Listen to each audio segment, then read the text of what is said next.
Hello friends, welcome to back my channel. भ्रम written by Umesh Gupta. Varun बहुत तेजी से ऊपर सीढ़ियों की ओर दौड़ा। अभी कुछ सीढ़ियां ही बहुत मुश्किल से चढ़ पाया था कि उसे लगा जैसे किसी ने उसका पैर पकड़कर नीचे खींच दिया हो और नीचे घसीटता हुआ नीचे आ गिरा। उसने पीछे मुड़कर देखा तो कोई नहीं था। उसका पूरा बदन पसीने से तरबतर था जैसे उस रात को था। उसने अपने सीधे हाथ से माथे से वो बह रहा पसीना अभी पोंछा ही था कि उसे अपने हाथ पर बहता हुआ खून नजर आया। खून देखकर वरुण और भी घबरा गया। वो तुरंत दौड़ता हुआ नीचे वाले बेडरूम में गया और लाइट ऑन करके उसने तुरंत अलमारी वाले शीशे में अपना चेहरा देखा। सीढ़ियों से नीचे गिरने की वजह से उसका माथा फट चुका था और वहां से खून बहने लगा था। वरुण ने तुरंत अपनी जेब से एक रुमाल निकाला और माथे से बहने वाले खून को आईने में देखकर पोंछने लगा। वरुण ने सोचा शायद सीढ़ी से गिरते वक्त किसी चीज से टकराने की वजह से उसे ये चोट आई होगी।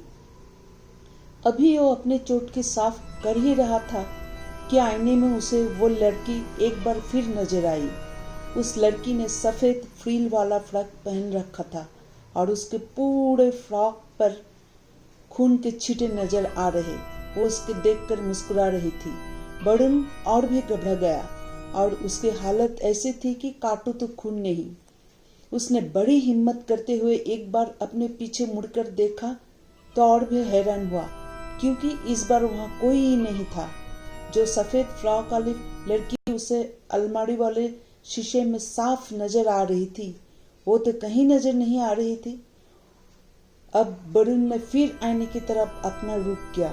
जैसे ही वो आईने की ओर हुआ एक बार फिर वही लड़की उसे फिर आईने में हंसते हुए नजर आई। वरुण कुछ भी समझने की स्थिति में नहीं था।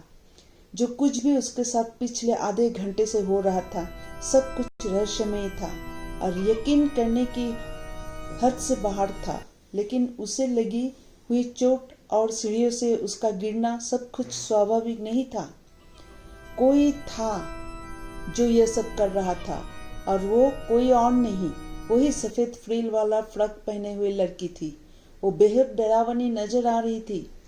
उसके आंखों के आसपास इतना गहरा कालापन था जो किसी कुएं में ऊपर से झांकने पर नजर आता है और आंखें ऐसी चमक रही थी जैसे उस गहरे कुएं का पानी चमकता है।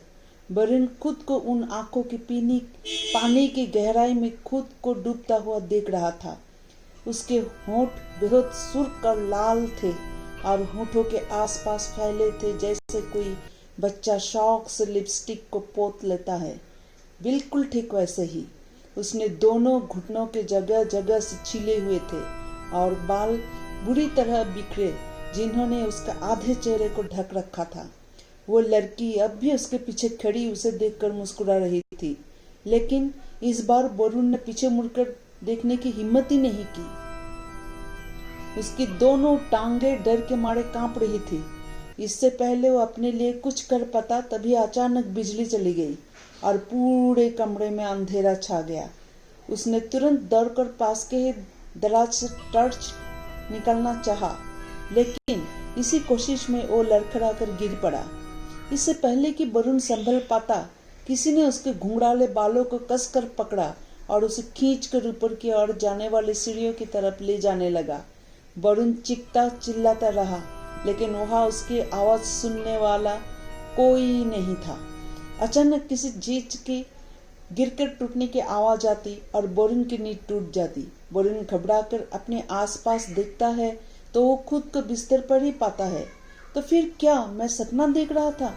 लेकिन ऐसा कैसे हो सकता है? वही लड़की एक बार फिर कैसे मुझे नजर आई और फिर वो किसी चीज के गिरने की आवाज, वो क्या था?